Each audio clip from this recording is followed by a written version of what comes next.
So, you want to save the world with clean energy?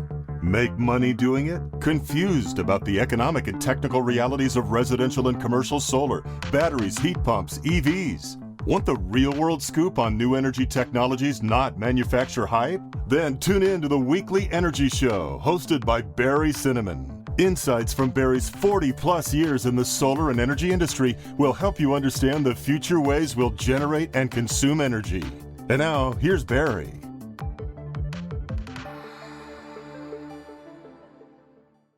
Welcome to this week's Energy Show. Now, there are over 1 million homes with rooftop solar in the United States out of about 100 million detached single-family homes. So we're looking at market penetration of about 1%. Lots of growth potential for solar, lots of growth potential for storage, and lots of growth potential for maintenance work. Now, once people have a solar power system or battery system, the first question they ask is, how do I read my electric bill? And the second question they ask is, okay, now how often do I have to clean my solar panels? Now, reading your electric bill, that's another show altogether. And heck, I'll hire you if you can explain that bill. It's so complicated here in Silicon Valley. But on today's show, we're going to focus on mathematically with data and practically answering the second question, how often should I clean my solar panels? We're going to base our recommendation on daily and annual performance analysis that we've done on systems before and after we've cleaned them and, watching these things for years. And we're also going to provide some advice on how, and especially how not to clean your solar panels. So first question, how do the panels get dirty? Well, they're getting dirty basically by wind-blown dust. The air has just got dust in it. If you look at your car, you look at your windows, they kind of gradually get dirty, and that's why we have to wash our cars, even more dirt around roads and things like that. And if you're in a dusty area like a farm or there's a dirt road around, and some urban areas, things have a tendency to get more dust accumulation. There's also accumulation of pollen. It usually happens in the spring. Now, people kind of talk about birds. Bird debris is usually not a bad problem unless your name is Hitchcock and you live in Bodega Bay. All right. Now, here's what happens when the solar panels get dirty. Obviously, they're obscuring the photons that hit the panel. I mean, those photons are then absorbed by the dirt or reflected by the dirt instead of absorbed by the silicon material behind the glass. And you're going to get an output decline. The amount of output decline varies based on the amount of soiling most of the time. And it also, interestingly enough, is sensitive based on exactly where on the panel the soiling happens. We'll get into that a little bit more. So usually the panels are kind of evenly covered with dust. You get a fine layer of dust everywhere. Then what I've seen over 20 years, the dust turns into mud and it tends to accumulate on low slope panels, usually at the very bottom. And I've actually seen multiple times systems that were installed in a flat, totally flat. There's no place for the mud to kind of run off, and it accumulates, and then you're growing a little mini garden of moss and weeds there. Now, the output decline of the solar panel also has a tendency to be worse when it's obscuring a complete row of cells at the bottom of the panel, and that can reduce the output of that panel by more than 50%. Now, there's also an impact based on the kind of solar system you have. There's electronics that go on the back of solar panels, optimizers or microinverters, that help avoid a system decline in output if just one panel is obscured and soiled and dirty. Now, if you have a regular string inverter without optimizers or without microinverters, you're going to see a bigger impact on the soiling, because if just a couple of solar panels get really dirty, it could knock out the output on that whole string. I mean, it's not going to bring the output to zero, but you might see a 30 or 40% decline in output just if two panels are really bad. Now, what happens when it's really dry and dusty? These panels just get dirty, and then, then it's going to rain. All right, so the rain's going to clean it off. But in reality, what happens is the panels only really get clean if there's a really hard rain, one of those downpours. If there's a light rain, it's going to kind of loosen everything, but then the rain's going to kind of run down the panel, and I've seen this happen again and again. You're going to see the panels kind of get clean at the top, but towards the bottom, they're kind of dirty. Now, the next to think about is, where and when is the solar panel cleaning activity going to be most valuable? So it's not consistent across the U.S., across system sizes, across system types. So the places where it's going to be most valuable to clean your solar panel are, and let's just kind of go through it in no particular order, it's areas where it doesn't rain regularly. If you get a little light rain, or maybe just you get a rainy season like in California, 9 months of the year, you don't get any rain. So it's going to be more useful to get the panels washed there. It's more useful to wash your panels when it's very sunny because you're losing more energy and more money from this soiling. Now, what we found is bigger systems, it's more cost effective to clean big arrays than smaller arrays. Why? Because there's fixed costs in deploying a crew to go out, and if they're just cleaning 10 panels, it's going to be proportionally more expensive on a per panel basis than if you're cleaning 50 panels. Now, if you have a system that's at a low slope, a low tilt angle, say less than, 5 degrees or maybe even 10 degrees or even flat. I hate when I see flat systems, but we see a lot of installers have done that because they get to put more solar on the roof. Of course, those panels they have a fraction of the output. But if the panels are at a low tilt angle, the water that you get during the rain doesn't wash off as much of the mud and the soil. It's also better to clean your panels when electricity is expensive because you're losing more money from those dirty panels. Now, it's also interesting that if it's inexpensive to clean the panels, in other words, lower labor costs, it's also cheaper to clean the panels. So if you're in a place where labor costs are really low, unfortunately that's not California, then it's going to make more sense for you to clean the panel. By the way, free labor, if you do it yourself, that's also really good. But before you climb up on your roof, listen to the rest of the podcast because there's some safety things we got to talk about. All right. So what we're going to talk about is the base economics on energy savings after considering the cost of cleaning, basically the amount of money you're going to save. Now, this is what drives me crazy. You type in solar panel cleaning on Google, and the conventional wisdom, even from reputable places, is often just flat out wrong. Even from manufacturers, I cringe. So a lot of bad advice out there. One website, Clean Technica, says, don't clean your solar panels. That's wrong. You should clean your solar panels under certain circumstances. We'll talk about that. Another website, Energy Matters, says clean from the ground using a hose. Well, you're going to get an A+ for safety, but you're going to get a D for effectiveness. I've never encountered a system that could be cleaned from the ground. It just doesn't clean. And you're going to use tap water, which has minerals in it, and that's going to stain your panels. So don't even think about hosing down your panels unless you have well water. We'll talk more about that later. Energy Matters is probably kind of saying, when people hose it off from the ground, the output goes up. The reason the output goes up, and we've tested this. The reason why the output goes up is because the panels get cool from the water. They're really hot. I mean, panels can be 150 degrees in the bright sun. If you hose them down with water, maybe that water is 60 degrees, those panels are going to cool down. They're suddenly going to start working better. But as soon as the panels dry off and warm up again, output's going to go down. And moreover, the bad thing is there's minerals in the tap water unless you have well water, so you're going to get mineral deposits. Now, Google did a study. Google said if they're flat, clean regularly. If tilted, don't bother. I totally agree if the panels are flat, but if you run the numbers, if you have tilted panels and if they're dirty, you're going to see something different. And we do that all the time. Okay, so I'm going to give you advice.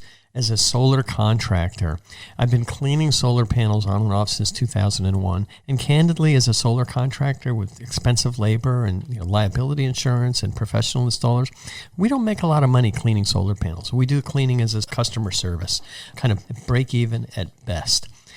Now, more realistic, this is what I've seen after almost 20 years installing and washing and cleaning solar panels. And these are observations from California and also a little bit on the East Coast. Now, here's what I see in California. After 2 to 5 years, unclean panels are dirty at the bottom edges. There's kind of a gradation of dirt accumulation. Not so much at the very top, a little bit in the middle, and at the bottom edges, they got caked on dirt or mud.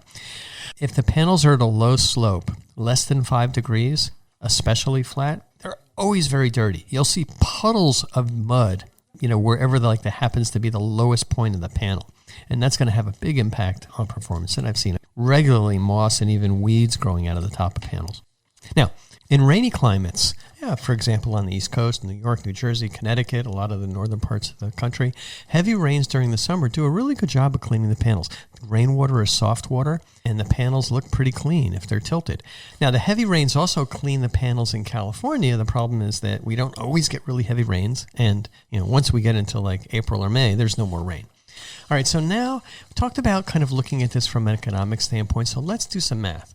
And here's some of the assumptions we have. We're going to look at 3 different system sizes, 5 kilowatts, 10 kilowatts, and 20 kilowatts. That's the number, it kind of correlates to the number of solar panels you have. And we're going to look at this in California, and I'm going to just make a rough assumption that the average electric rate is 35 cents a kilowatt hour.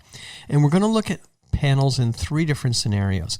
Panels that are almost clean, and that's like a 2% soiling, and we'll talk a little bit in a second about what 2% means. Where they're somewhat dirty, 10%. That sounds kind of really dirty, but that's kind of average. And then extremely dirty at 15%. Now, the reason why I consider even clean panels to have about a 2% soiling is, let's say you were to clean those panels today. Next week, there's already going to be a little dust on there and dirt. So there's really only 0% soiling the day we install the panels. After that, they're gradually going to get more and more dirty. All right. And just so you know, our normal models, when we're predicting the output from the solar system, we're assuming that you have, on the average, about 5% soiling. So which is basically going to mean that you're going to clean those panels every couple of years, if not more. But we're assuming that they're going to be a little dirty. And we use the PV Watts model to estimate the output changes from the cleaning of the panels. And that's what we're going to talk about in a minute. So how much will you save under these 3 scenarios? This is pretty accurate information. So let's say you have a small system, 5 kilowatt system or so, and the system were 8% soiled. And you might see that happen after a couple of years. Typically we do. Under the scenarios we talked about, 35 cent a kilowatt hour rate, 5 kilowatt system, you're going to see about a $216 savings if you clean the panels, if they're soiled at 8%. Now, if they're soiled at 15%, it might be you haven't ever cleaned the panels, you're going to see a $588 savings. Now, these numbers just go up the bigger the system gets. So if you have a 10 kilowatt system, the savings, if the system was moderately soiled at 8%, $432. And it's $1,177 if it's really dirty. In other words, if you haven't cleaned it in a long time. And boy, I've seen cases like this. We go out and clean somebody's ground mount, and boy, it's like they got a new system. And the numbers double again if you have a 20 kilowatt system. You're saving over $800 if it's moderately soiled, and $2,300 after, 5 years or more if you've never cleaned the system. So that's pretty significant. Okay, here's my simple advice. In California and other dry, sunny climates, for systems over 5 kilowatts and where electricity is expensive, you want to clean the panels at least every other year. It's like really simple because the economics are going to be good. Now, you also might want to consider cleaning the panels once during the summer if they look really dirty, if you're in a dusty area or so. Now, very small systems may never be worth the cleaning expense. 2.5 kilowatt, 3 kilowatt, maybe if you're in San Francisco where it's cloudy, it just might not be worth it. In rainy climates, don't bother cleaning your panels unless they're flat and dirty, which kind of reminds me of what my wife says about me. I'm white and nerdy. All right, so in Florida, electricity is cheap. It rains a lot. It might not make a lot of sense to clean your panels. God might do it, and the value is not going to be there. And if it's a small array, in a real rainy, low electricity area, don't bother. Now, also, when do you want to clean the panels? Generally not in the early spring because there's a lot of pollen that we get from the plants and the trees. And so you want to kind of clean after most of that pollen falls down. Now, for commercial system, same considerations apply as residential, except you got a lot more solar panels. And a lot of utility scale systems are cleaned professionally in the desert with like specialized truck mounted equipment. You can't sit there cleaning the panels individually with a squeegee. You need special equipment. You have to use deionized water, and that means there's no mineral deposits. And utility scale systems, they just have brushes. It's kind of like a moving car wash moving along the right. But they don't want to use a lot of water because a lot of times this is in the desert and there's like no water there. So how should the panels be cleaned if you're going to do it yourself or hire somebody to do it? Now there's conflicting and often incorrect advice about this. My basic points are, first, safety. Consider the safety. This is a dangerous thing to do. You're going to be up on a ladder. You may be on the roof. Never walk on the panels. And when we work on roofs, these are OSHA regulations. We always install roof anchors on the roof, and whoever's on the roof using a tool is using harnesses. And that's just an OSHA requirement. Next point, never hose off the panels. That hard water that you're going to get are going to leave calcification deposits on the glass, which are almost impossible to remove. We've had systems that we installed in Fresno. Water was hard. The glass had this calcification white color. It was pretty thick. We could not get that off with a brush and trisodium phosphate. It's just like the panels were ruined.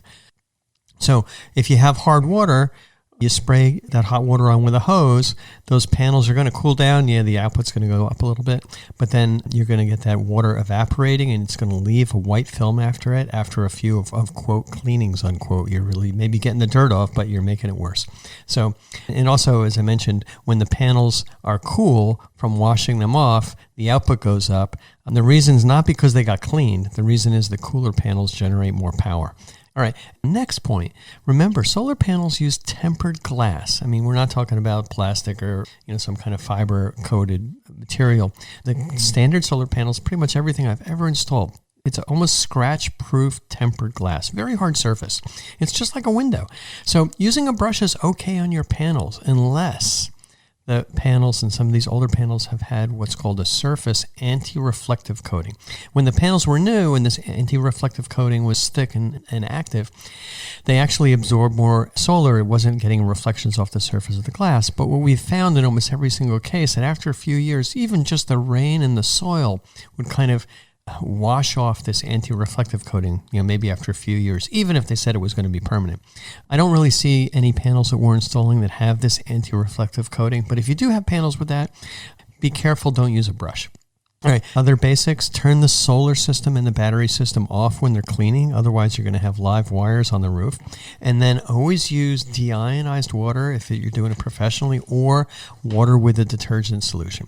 So that's how we clean panels. We only use deionized water. It's kind of regular tap water, but we run it through a separate filter, and that eliminates the minerals in the water. It's kind of like a fancy water softener. We also use a special environmentally friendly detergent that does two important things. First, it gets the little dirt particles suspended in the water so they wash away, and second, helps dissolve any mineral deposits that may be there. Don't use regular soap. That could create a film if you have hard water. All right, and then in terms of reaching, it's handiest to use an extension squeegee or an extension brush to scrub the panels and then squeegee off the residue, squeegee off the water. You don't want to leave that water on there because it actually, if there's any minerals in there, it could dry. When we use deionized water, you can see this is what they use at car washes. This is what car dealers use. That deionized water doesn't leave any residue even when it air dries. So for our process, we've got a truck going over there. We've got a ladder with 1 or 2 workers. We're using deionized water and a power washer. We use a special environmentally friendly detergent. And it takes us a couple hours, just for a professional cleaning. I mean, it takes time to set up the ladder. You have to make sure the ladder's safe. You got to get the power washer started up, bring the hose up there. It takes a little bit of time. Bigger systems are going to take longer. And so the cost to do this scales based on the height of the roof, the size of the system, whether or not we can get up on the roof. So kind of ballpark, in order to do a good, thorough, safe job, between $300 and $600, and maybe more. There's some customers who have the really delicate tile roofs, and we'll have to get a lift for that. Commercial arrays, much, much more. And, less, obviously zero if you do it yourself, but you want to follow the guidelines that I've talked about today. So just kind of wrapping up, we're in the business of helping our customers get the biggest economic benefits from their systems. So if cleaning your panels every other year costs you $400 and you're going to save another $800 over that time frame, it's well worth it. But if you have a small system and you spend $300 to clean and you only save, $200 a year, may not make as much sense. So, it's worth it if you have a big system in a dry area, but if you're in a rainy area, you got a small system, it may not be worth cleaning regularly. We don't push our customers to clean.